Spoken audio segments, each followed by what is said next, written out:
مده 7 سالگی یک خانم شوهردار بودم. راستش بخواین سرنوشت من قبل از به دنیا آمدنم تعیین شده بود. وقتی هنوز به دنیا نیامده بودم پدرم تصمیمش گرفته بود.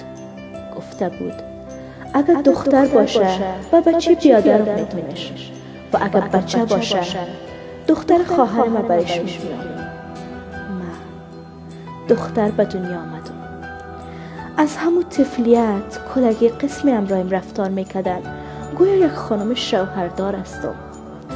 بازی های کودکانه و ساتیری های نوجوانی برایم هیچ اهمیت نداشت، چرا که من باید با عنوان یک خانم شوهردار همیشه محترمانه رفتار میکردم و رفتار محترمانه هم به این معنی بود که باید گپ بزرگترها را قبول میکردم و گپ پدرم و کاکای من میکردم. من مکتب خوانده نتانستم، چرا که پدر و کاکای میگفتن مکتب رفتن به یک دختر ضرور نیست، همی که در خانه باشه و کارهای خانه را انجام بده برش کافی است. اما نامزد مکتب خواند، مکتب خلاص کرد و امتحان کانکور داد. در پانتون کابل قبول شد. بزرگای خانوادام تصمیم گرفتن قبل از اینکه کابل بره عروسی ماره کنن. در حقیقت چیزی برای من فرق نکرد، فقط آله در خانه کاکایم زندگی میکردم. ما و شوهرم یکی دیگر دوست نداشتیم. یادم میآید یک روز محمد از من پرسان کرده بود نجیبه تو من دوست داری؟ من در جوابش هیچ چیز نگفته بودم، چرا که من معنی دوست داشتنم نمیفهمیدم.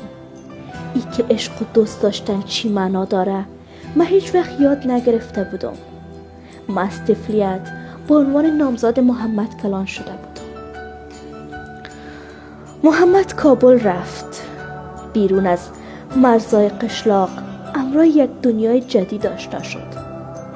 دیگه سنت های قریه برش معنای نداشت. بعد از 1 سال که پس آمد پدر و مادرش رو شاند و گفت من دیگه نجیبه رو نمیخوایم، میخوایم او را طلاق بدم. من در حولی بودم، کل گپایشانم میشنیدم. پیشم آمد، برش گفتم لطفاً از طلاق گپ نزن. خودت میفهمی در این قریه طلاق برای یک دختر به معنای پایان همه چیز است، به معنای قطع امید مطلق. اما او هیچ توجهی به گپایم نکرد. در ظرف 1 ماه مرا طلاق دادن و به خواستگاری و دختر رفتن. بعد از چند روز مراسم عروسیشان گرفتن. صدای ساز و سرودشان اقدر بلند بود که از خانه مان کده دور می رفت. او شب برای من همه چیز به پایان رسیده بود. ما او شب به زندگیم پایان دادم. من خودکشی کردم.